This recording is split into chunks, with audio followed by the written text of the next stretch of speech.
All right, this week's question of the week comes to me from a video that's circling around with Helio Gracie, and he is showing some defense techniques to disarm a person who's pointing a gun at him in one case, and another attacking him with a knife.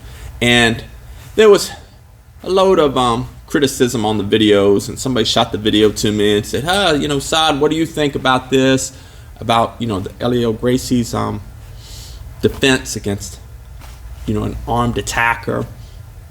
And also, I had posted a video of a guy doing a rear naked choke, a standing rear naked choke, in where we throw him over our shoulder and also step behind and throw him.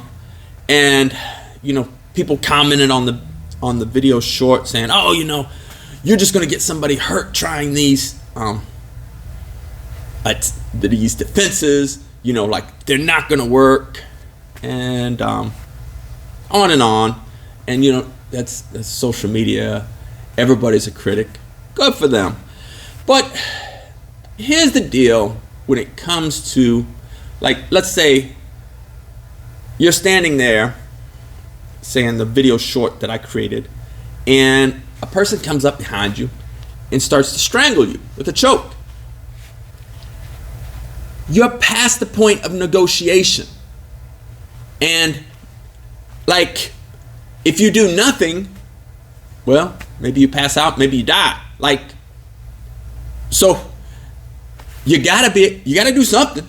You can't just do nothing. You're past, like I said, you're past the point of negotiation. So will throwing him over the shoulder work every time? No. But at least you have an option in your arsenal. Whatever the escape is, at least you have a plan, because sometimes you're not going to be able to opt for just compliance.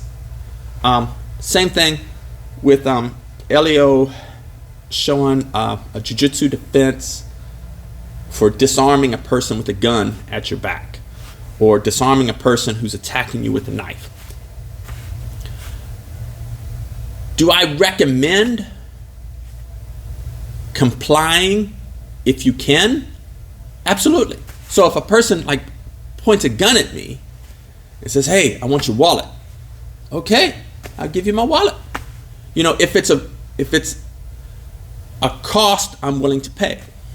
However, sometimes what the criminal is asking for is a price that you're not going to be willing to pay. Let's say they're carjacking you, and your infant is in the car seat in the back. Do you just let them leave with the car? Some people say, well, usually the carjacker will just drop the baby off on the side of the road a couple miles down. Are you willing to take that chance? I would not be.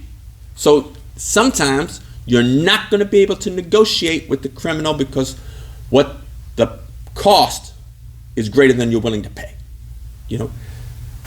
If somebody's pointing a gun at your back and says, "Hey, get in the car," statistics show that if you get in the car and they take you to another place,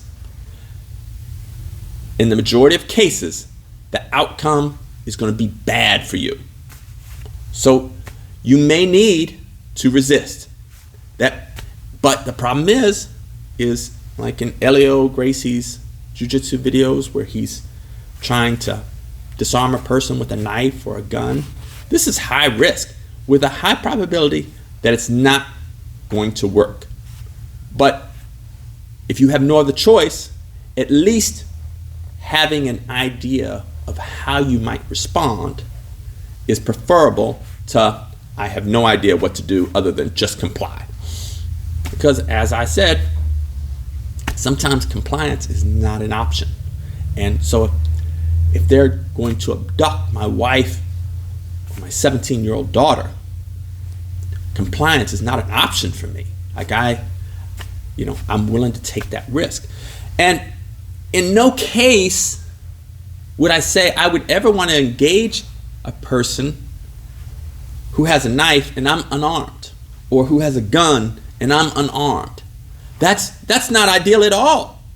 And, you're at a huge disadvantage. So we're not, no one's out here, and not just, Brazilian Jiu Jitsu, Gracie Jiu Jitsu, or whether you're talking about Kung Fu, Karate, Krav Maga. Every martial art has an idea of some tactics to use to possibly save you.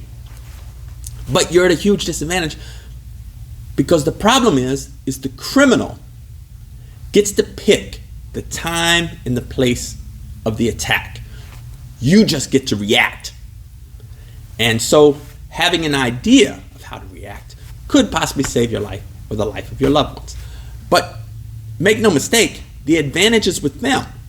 Like, no matter how you react, they've got the advantage. They're picking the time and the place. You're just in this situation. And then not only in your reaction, you have to determine, well, one, you realize the police aren't going to be here to save you.